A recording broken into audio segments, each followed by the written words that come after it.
Bien, pues el día de hoy hay que tomar en cuenta para complementar los fundamentos del Estado moderno a los principales tratadistas de este mismo.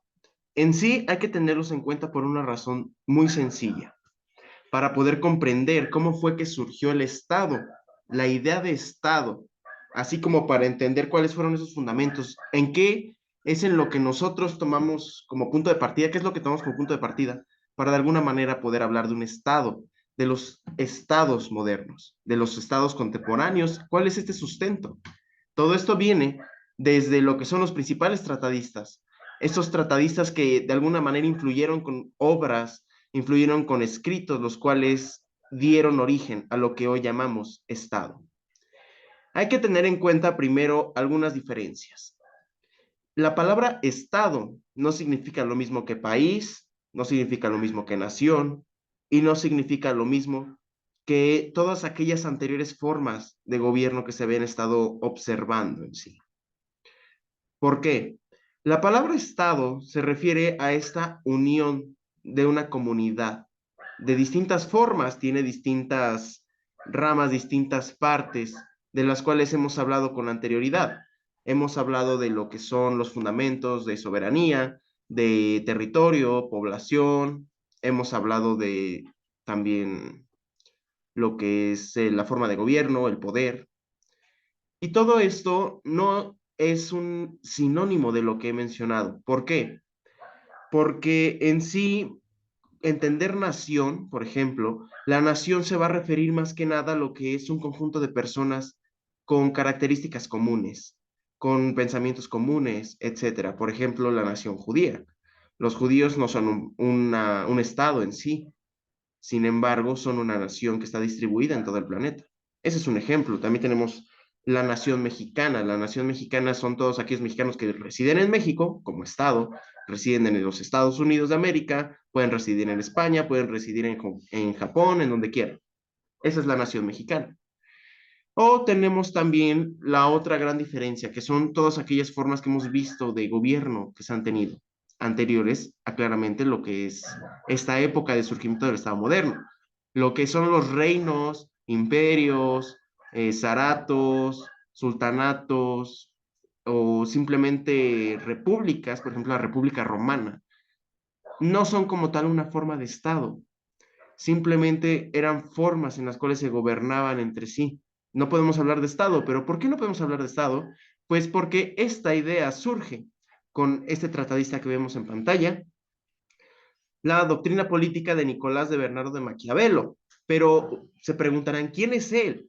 Pues él es un florentino que vivió en la época del Renacimiento, aproximadamente de 1469 a 1527. Él fue un gran político, un gran escritor, perdón, y un filósofo muy reconocido que va a influir decisivamente en lo que es el pensamiento occidental y posteriormente, al paso de los años, incluso en el pensamiento oriental, la cual nos habla, él es el fundador de la idea de Estado. ¿Por qué? Porque primero hay que entender un poco de su vida, un poco de este contexto. Como he mencionado, no podemos de alguna manera criticar las acciones del pasado con ojos del futuro. Hay que entender que él en algún momento sirvió como secretario de la República de Florencia, en aquel momento en el que toda la península itálica estaba dividida de alguna manera. No era una sola Italia, eran varias provincias, varias repúblicas, varios mandatos en los cuales se dividía. Él era, en este caso, secretario de la República de Florencia, y de alguna manera él acometió numerosas misiones diplomáticas, va a reorganizar al ejército, va a de alguna manera buscar esta unidad. Él consideraba esto y lo fue aprendiendo a lo largo de sus años dentro de la vida política. Él es el principal fundamento en sí de lo que es la idea de Estado, principalmente en su obra más representativa, la obra Magnate, la obra principal que nos habla del Estado, de la fundación de la idea del Estado. Esta se escribió en 1513, ¿y cuál es? Ni más ni menos que El Príncipe. Este pequeño libro de aquí, que nos da todos los fundamentos de las principales ideas políticas de Maquiavelo. Este libro es más que nada aquel que nos va a mostrar de alguna manera fragmentos históricos, historia, de hasta cierto punto dramaturgia y metáfora, en la cual nos refleja lo que es gobernar. Maquiavelo tenía una frase, ya que de alguna manera él buscaba que aquellos que estuvieran en el poder lo escucharan como tal bajo su experiencia. Él decía, ustedes saben cómo es la vida del pueblo y yo sé cómo es gobernar. En sí, lo que buscaba era perfeccionar de alguna forma la manera en la cual el que gobernaba al pueblo, porque él conocía la vida popular del pueblo y la vida aristocrática, gracias a varios acontecimientos que vivió a lo largo de su vida. En sí, él era heredero de una filosofía política griega y romana. Él se enfrentó a una postura cristiano-medieval. Iban saliendo en este periodo de la época medieval, en la cual prácticamente todo era teológico. Aquí empezaba este renacimiento. Él, aprovechando esto, va a fundar las bases de la nueva mentalidad laico-burguesa. La burguesía empezó a recobrar de alguna manera un gran interés en la política. Él empezó a recobrar por medio de poder adquisitivo, poder de otras índoles dentro del gobierno. En este caso, él era un aristócrata que pertenecía también a la burguesía. En sus obras, en sí, lo que va a buscar es un ordenamiento social completamente distinto a lo que se veía. Él buscaba que ya no fuera solo la voluntad del rey y que en sí todo aquel que fuera siervo viviera en condiciones tan terribles para complacer al rey. Maquiavelo consideraba y sabía que el pueblo podía destronar al príncipe. Así lo menciona en su obra. El pueblo tiene la capacidad de destronar al príncipe y en sí es mejor ser temido que ser amado. Esa era su frase. ¿Por qué? Porque él buscaba que el poder se mantuviera en manos de uno solo por medio de la buena administración. Buscaba mantener al pueblo entretenido, buscaba que el pueblo estuviera de alguna manera contento, pero que a la vez le temieran. Esa era la filosofía del príncipe. ¿Pero por qué? Porque él consideraba la razón de Estado con un objetivo que es la mejora de la sociedad y el perfeccionalismo del hombre. ¿A qué se refiere todo esto? Pues sencillo. Su obra principal, El Príncipe, va a ser el principal legado de Maquiavelo en la teoría del Estado. ¿Por qué? Porque esta es parte de la doctrina política actual. Vamos a remontarnos un poco más hacia lo que es la obra en sí, para comprender estas ideas. Entendemos quién es Maquiavelo, pero ¿a qué se refiere? Pues tenemos una postura. Maquiavelo va a creer que el comportamiento real de todo estadista, es decir, de aquel que estudia al Estado, debe de desarrollarse en un margen de consideraciones teóricas y fuera de la realidad. Es decir, tiene que entrar a la filosofía, tiene que ser basado, tiene que buscar obsesivamente el poder. Eso era lo que él creía. Tenemos que buscar de manera obsesiva el poder, tenemos que buscar el prestigio sobre cualquier cosa, tenemos que cuidar nuestra reputación, tenemos que cuidar nuestra imagen política. Y en sí, él va a posponer un fin, que este fin de alguna forma lo va a definir como que el fin es más importante que los medios. Por ejemplo, no es lo mismo decir conquisté la ciudad vecina. El fin es más importante que los medios. ¿Cuál es el fin? Yo conquisté, ahora yo soy rey de la nueva ciudad vecina. No importan los medios, no importa si tuve que sobornar personas, no importa si hice espionaje, no importa si maté a todos los hombres y mujeres de la ciudad. La ciudad ahora es mía. Los fines justifican a los medios. Esa es la principal idea que tenía antecedentes en la antigüedad. Él retoma ideas de la antigua Grecia en el pensamiento de los principales escritas que consideramos sus maestros, consideramos sus guías, que es Anacarsis y Tramisaquio. Para ellos, la idea para gobernar al pueblo se refería a que debe de disciplinarse. Por eso dice, es mejor ser temido que ser amado. Él habla de que es mejor gobernar al pueblo por medio de la disciplina que por medio de la bondad.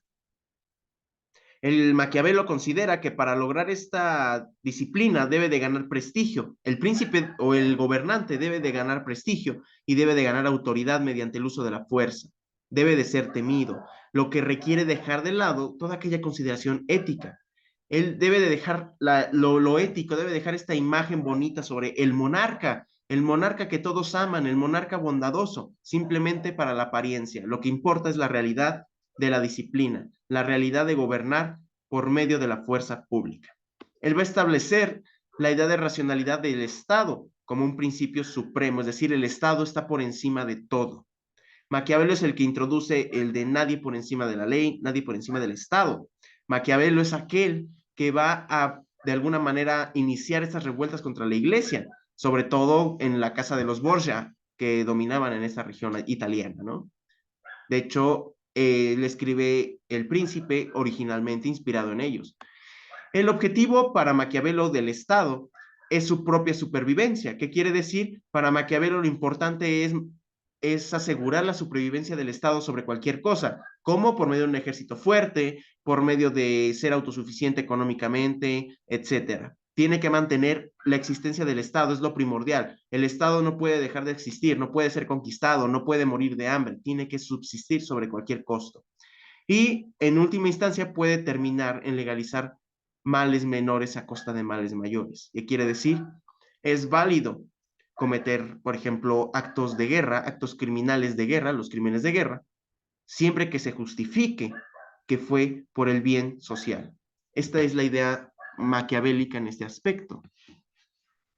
También dentro de la postura de Maquiavelo hay que tener en cuenta una cosa muy sencilla, que hay dos tipos de príncipes para él. Los que escuchan y los que no escuchan, que se refiere que si el príncipe en sí se considera débil, debe de recurrir a una astucia mejor que la fuerza y no ser esclavo de la palabra, es decir, no debe de prometer lo que no debe de cumplir y debe de ser astuto, debe de buscar la persuasión, debe de buscar el engaño, la manipulación sobre la fuerza. Si sabemos también en parte como metáfora que el Estado es débil, que el Estado no es el más fuerte de la región, tienes que buscar de alguna manera manipular a los otros estados vecinos para que te apoyen. Esta es la idea. Ahora, si el príncipe es fuerte, va a recurrir a esta astucia, pero de distinta manera. Va a buscar el poder de negociación de la palabra. Él sí va a prometer para mantener de alguna manera el control regional. También tenemos algo muy importante. Maquiavelo nos va a hablar de que de alguna forma mmm, se va a adentrar en terrenos que son importantes, que va a ser la fuerza de Estado, según la cual el origen, todo esto se deduce por medio de políticas adecuadas en sí.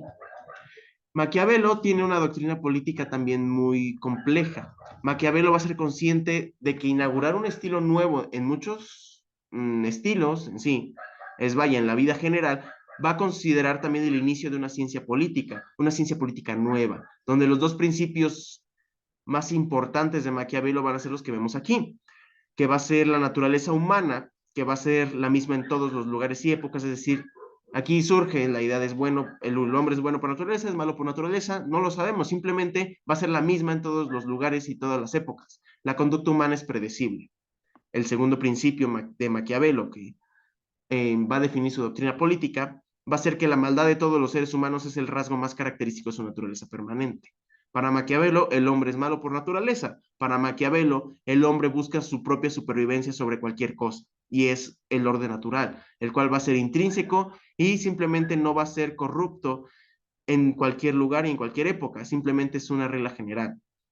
La doctrina política de Maquiavelo también nos habla de que el recurso de la experiencia va a obedecer a la convicción de que sí se requiere gobernar de manera racional y de manera científica el poder necesario, que quiere decir que el gobernante va a pensar antes cómo debería comportarse ante la gente, es decir, la apariencia, y cómo debe comportarse como gobernante del Estado, que quiere decir, tiene que mantener de alguna manera esta imagen de fuerza, tiene que actuar lejos de las polémicas de lo que es la apariencia del gobernante, por detrás, su trabajo tiene que ser firme, tiene que utilizar la fuerza y tiene que ser perseverante, tiene que ser decidido.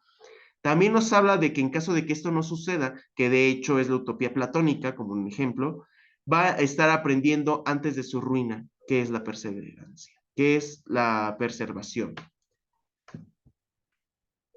Maquiavelo también nos habla de lo que son las teorías de las formas de gobierno, desde luego. Para él, la nueva teoría del Estado tenía que tocar estos puntos.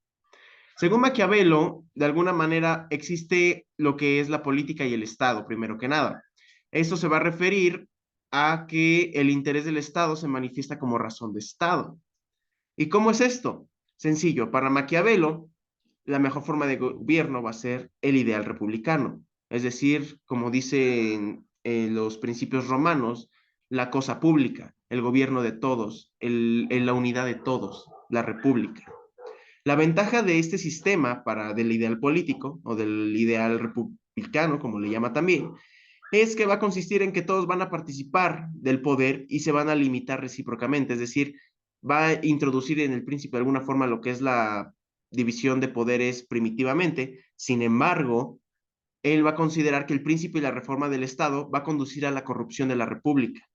Él considera que el ideal republicano va a ser hasta cierto punto falso también, porque si el poder está dividido entre todos, va a haber una corrupción, a pesar de ser un régimen muy estable por orden y virtud, que quiere decir, como todos participan, va a ser una forma de gobierno muy duradera para Maquiavelo.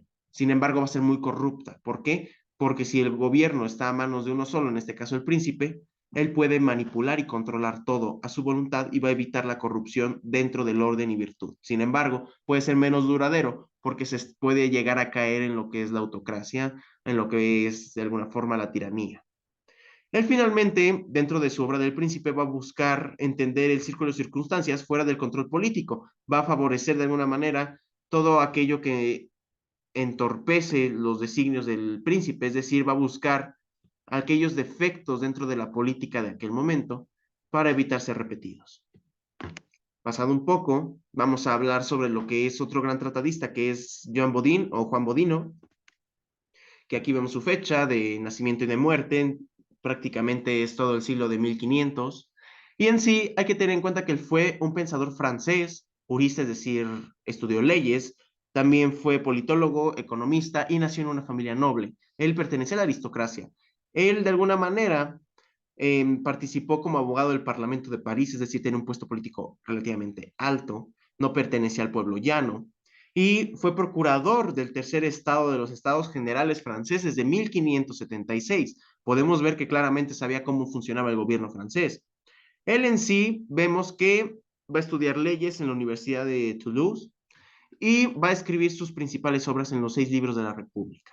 Retoma las ideas de Maquiavelo, del ideal republicano, pero lo va a expresar de otra forma. Para él, va a pensar que el Estado debe de gobernar por medio de una autoridad soberana. A Juan Bodino, a Jean Bodin, le debemos la idea de soberanía, esta idea que nos permite de alguna manera comprender cómo un Estado es independiente de otras potestades, este ideal que nos va a permitir mantener un Estado funcionando de una manera virtuosa, evitando caer en un Estado fallido. Aquí vemos varias de sus obras, pero en sí las más importantes pues son los 6 libros de la República, ¿no? En sí, ¿cuál es esta idea que tiene Juan Bodino? Pues primero nos habla de la soberanía. Claramente esta es la idea primordial. Esta idea se utiliza hoy en día de una manera prácticamente incluso espantosa, ¿no? Él nos habla de una soberanía con la división de poderes para evitar que de alguna manera sea corrompida. Él nos habla de un rey, una asamblea o un poder supremo. También nos habla que este va a tener el poder de nombrar magistrados. Nos habla de la idea de separar otro poder que es el poder de legislar, es decir, de crear leyes, y el poder de hacer la guerra. También nos habla que el Estado debe de tener de alguna manera una estructura en un poder conferido por una unión de grupos de familias, en este caso hay que tener en cuenta que se hablaba de familias reales, y no debe de tener poder sobre la propiedad privada. ¿Qué quiere decir? Aquí también surgen, aprovechando sobre lo que se habló anteriormente, la idea del capitalismo, la idea del mercantilismo, se va a reformar y se va a fortalecer para dar origen a esta corriente política de la propiedad privada. También nos habla de la familia, la unidad primera de toda forma de gobierno. Nos habla sociológicamente que de alguna manera la forma unitaria de donde el ser humano va a retomar todas las ideas de cómo controlar a su estado va a ser por medio de la familia. Estos son los 3 principios fundamentales de las ideas de Juan Bodino en sus libros de los 6 libros de la República. ¿Sí? Para Juan Bodino en sí, el Estado va a ser una derivación de aquella multitud de familias que van a estar sujetas bajo el mismo gobierno y que tiene legitimidad sobre sus hogares, sobre sus posesiones comunes y que además va a estar dotado con un poder soberano, es decir, va a tener el poder absoluto. También va a considerar que el derecho de propiedad de cada familia va a ser inviolable, es decir, aquí surge la idea de la propiedad privada. prácticamente el Estado no debe de tener consideración o no debe de entrometerse, como se puede decir vulgarmente, en lo que es la propiedad privada, la propiedad de cada familia. Esta debe de estar fuera del alcance de la soberanía. Y este poder va a diferir del poder que tienen las cabezas de familia y se va a definir de una manera que vemos a continuación. El supremo poder de los ciudadanos y de los súbditos, no limitado por la ley. Ese poder comprende el de crear magistrados y definir sus funciones, la capacidad de legislar y anular leyes, el poder de declarar la guerra y hacer la paz, el derecho de recibir apelaciones y el poder de vida y muerte. Se podrán imaginar de dónde está saliendo esto. Efectivamente, retoma toda esta estructura de los romanos, en la cual nos habla de tres formas de gobierno. Nos habla de cómo se gobierna la ciudad, la civitas, de una manera más compleja, en este caso del Estado. Nos habla del Estado, cómo se debe gobernar el Estado, y a su vez que ésta se va a subdividir, que la familia tiene una forma de gobierno propia hasta cierto punto, que es esta parte privada. Y también nos habla, desde luego, de cómo se puede integrar de alguna manera dentro del ideal republicano a la población llana para definir funciones, capacidades legislativas, etcétera, pero desde luego con el fin de evitar disturbios. Y claramente teniendo en cuenta el poder supremo. Pasando a Thomas Hobbes. Thomas Hobbes, pues vemos que es un filósofo inglés que su principal obra es el Leviatán. El Leviatán, este monstruo marino, el cual pues, es temido, ¿no? Hasta cierto punto, veremos por qué. Él vemos que principalmente vive, o su época es de finales de los años 1500 y finales de los años 1600. Prácticamente es un siglo maravilloso para la política en este sentido. Es este siglo en el cual se comienzan a ver, como vimos anteriormente, todas estas guerras, todas estas formas de control, buscar el dominio sobre el mundo, sobre todo por potencias. Vemos que él es inglés, obviamente el imperio británico buscaba expandirse a más no poder. Vemos que el imperio español, sobre todo con Felipe II, buscaba en este mismo periodo aproximadamente, buscaba mantener el poder supremo sobre todo el mundo. Vemos también a lo que es el imperio portugués, el imperio francés, todos están creciendo. Aquí esto va a influir también en las ideas de Thomas Hobbes. Vamos a ver cómo de alguna manera busca también por medio de su obra de Leviatán en redimir a la corona inglesa para que de alguna forma esté superiormente establecida sobre las demás coronas europeas. Va a establecer en esta idea la fundación de una mayor parte de la filosofía política occidental. A él le debemos de alguna manera también fundamentos de la política occidental. Va a ser un teórico del absolutismo político. Él nos habla de que el rey es el Estado. Él es el principal teórico del absolutismo, es el que va a originar que la corriente absolutista acabe con Francia, por ejemplo. Obviamente de una manera muy indirecta, pero estas ideas van a influir en la Ilustración. Hobbes va a realizar sus primeros estudios en distintas escuelas, en distintos lugares, pero en sí lo que va a mostrar va a ser una filosofía escolástica con inspiración aristotélica. En sí, mmm, va a buscar redimirla, no va a buscar entusiasmo en ella, va a buscar contradecirla. De aquí surgen estas ideas de Leviatán. En sí, hay que tener en cuenta que también estuvo muy introducido en lo que es la vida política y va a intentar transmitir una advertencia a los ingleses sobre los peligros de la democracia. Él consideraba la democracia un mal, en el cual dice, simplemente el pueblo no sabe, y como el pueblo no sabe, no debe de opinar. Quien debe de tomar las decisiones es el que conoce de política, en este caso el soberano. Por eso es el padre del absolutismo como idea política. Él habla de que la democracia acaba con la república. La democracia es el mal de los estados.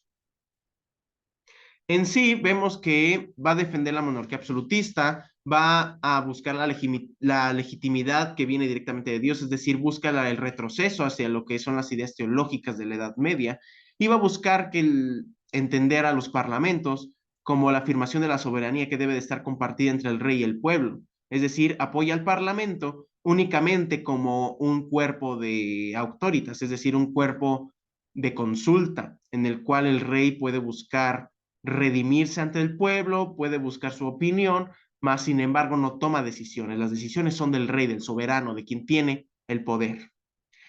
El pensamiento filosófico de Hobbes también se va a definir por medio de lo que es un materialismo mercantilista, apoya el mercantilismo. Lógicamente, también apoyó al surgimiento del capitalismo como una corriente económica principal y fundamental. En sí, en esta corriente se dice que solo existe un cuerpo y se va a negar la existencia del alma, es decir, nosotros estamos aquí y ahora. En general se va a mostrar Hobbes también como un partidario de las explicaciones mercantilistas del universo, es decir, cómo de alguna manera mmm, en sí se va a buscar una geometría de la ciencia natural, es decir, eh, es un equilibrio natural la búsqueda de los objetos, es de esta situación materialista. Por eso considera que el mercantilismo es uno de los sistemas económicos más importantes que habían existido hasta ese momento. ¿Por qué? Porque satisfacía la necesidad de todos y desde luego permitía el enriquecimiento a base de las capacidades de las personas y claro, de las sociedades. Aquí vemos algunas de sus obras, sin embargo, vemos el Leviatán es la principal, publicada en 1651. Ahora, ¿qué idea nos da esto? Vimos los fundamentos, vimos quiénes son los que introdujeron esta idea, pero el Estado y la democracia se va a tocar de manera profunda por Rousseau. Vemos a Juan Jacobo Rousseau, que él era de origen suizo, pero tuvo influencia en lo que es Francia. En sí, él va a ser un pupilo calvinista, él va a ser seguidor de esta corriente del calvinismo, de la reforma protestante, y va a tener un puesto de embajador en Francia, en ya mucho después, en el siglo XVIII, me parece, en 1743. Va a ganar concursos, va a ser un principal exponente del Parlamento de París, y en sí va a sufrir de alguna manera esta traición por parte del mismo, va a morir por ataque cardíaco en Francia y va a dejar a la posteridad muchas de sus ideas, las cuales nos hablan de prácticamente escolástica, nos habla de democracia. Sus obras más importantes son las que vemos aquí. Sin embargo, el contrato social vemos que es una de las más importantes que va a ser fundamento de la sociología como ciencia también. Lo que es el contrato social, confesiones o ensayos sobre origen de las lenguas, etcétera, van a ser las principales, las cuales se van a enfocar en la educación del pueblo, se van a enfocar en ideas que van a dar origen de alguna manera a lo que es la ilustración. Y desde luego vamos a retomar, toma ideas de lo que es Hobbes, lo que vimos anteriormente, que dije que Hobbes influyó en la destrucción de la Francia monárquica, pero de manera indirecta. ¿Por qué? Porque Juan Jacobo Rousseau va a buscar contradecirlo en algunas cosas, las cuales van a hacer surgir de alguna manera estas ideas de ilustración, estas ideas de la República, tal vez es correcta. El contrato social puede decir eso en algunas partes. En sí, vemos aquí un pensamiento de Juan Jacobo Rousseau bastante sintetizado. Él habla de una democracia directa. ¿Qué quiere decir? Que se va a dividir en dos, la comunidad de hombres libres y la donación del poder al gobernante. Es decir, mientras que para Thomas Hobbes el poder viene del soberano, viene de, vaya, teológicamente viene de Dios, y él, el soberano, se le va a otorgar las voluntades al pueblo. Para Juan Jacobo Rousseau no. Para Juan Jacobo Rousseau, el poder emana del pueblo, el pueblo le da el poder al monarca, el monarca recibe el poder porque el pueblo quiere que así sea. Él nos habla de que la comunidad de hombres libres va a estar obligada a participar activamente en asuntos públicos, quiere decir, el pueblo debe de participar activamente en la política. Y también nos habla de que el Estado va a ser un acto de donación, que quiere decir, el Estado es otorgado por los miembros del mismo. Aquí tenemos como miembros al Estado llano, a la población general.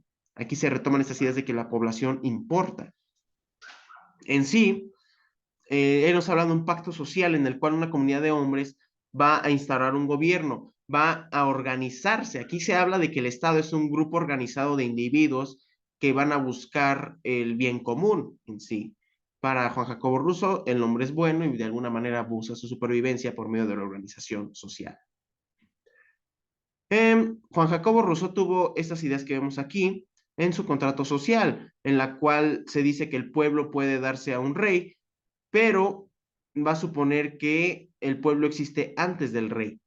También nos habla de que el pueblo puede llegar a ser soberano, de alguna manera va a buscar sus fines, Pero vemos que todas estas ideas para sus pensadores en ese momento conllevaban al fracaso. Vemos que también buscó de alguna manera redimir la educación. Va a tener ideas principales como que el estado de la naturaleza, educación natural, libertad y la crítica de la sociedad contemporánea.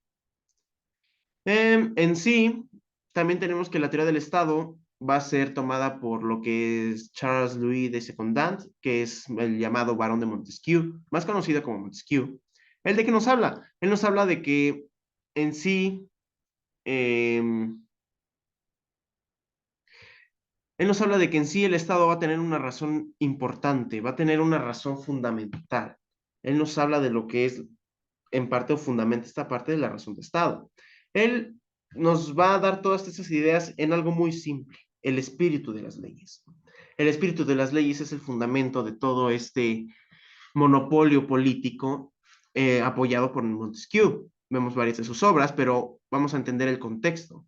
El pensamiento de Montesquieu se va a formar por todas las ideas políticas anteriores a él, todas las que ya hemos visto, y nos va a hablar de la revolución científica. Para él, la iglesia debe de separarse del Estado hasta cierto punto para poder permitir el surgimiento de la evolución social. Va a tener pensamientos de una, ¿cómo decirlo? Va a buscar el surgimiento de una nueva filosofía en la cual va a estar enfocada en la naturaleza, va a estar un poco más aislada de la religión, pero va a buscar que la política y religión se combinen en sí, una idea que suena bastante semejante a Tomás de Aquino, por ejemplo. Va a buscar también tomar algunos de estos temas por medio de su doctrina. ¿Cuál es esta doctrina? Muy sencillo. Va a proponer una nueva división de poderes del Estado. Él dice, ¿puede funcionar el Estado? Sí. Sin embargo, para evitar revueltas, para evitar problemas en cualquiera de los ámbitos, ya sea de los aristócratas o del pueblo llano, hay que dividir al Estado, hay que dividir sus poderes para que se contrarresten entre sí, que se pongan límites entre sí y que funcione de una manera constante. Él concretamente lo va a dividir en tres partes, que son las tres partes fundamentales o los llamados fundamentos del Estado. ¿Por qué fundamentos del Estado? Porque tenemos los tres esenciales y dos circunstanciales. Tres esenciales tenemos lo que es el poder ejecutivo, legislativo y judicial, y tenemos los dos circunstanciales que también se toman en otros aspectos, que son la soberanía y el espíritu dual de las leyes, por ejemplo, que esta idea va a fundamentar posteriormente lo que es la idea de la construcción del Estado. ¿Cuál es la construcción del Estado? Territorio, población, poder político, que también es llamado gobierno, soberanía y poder legislativo, es decir, la creación del derecho, la creación de las leyes. Él va a dividirlo concretamente en poder ejecutivo, legislativo y judicial, que irónicamente son los que actualmente se utilizan en la mayoría de los países. Estos tres poderes van a estar separados en ramas independientes, desde luego, para que funcione la estructura. Es como una pirámide. Pero estas van a tener tres áreas de responsabilidad distintas y ningún poder va a poder mandar sobre otro poder, es decir, están en la misma jerarquía, solo que con distintas funciones. Y bien, pues esto ha sido todo respecto a los fundamentos del Estado y sus tratadistas. Muchas gracias.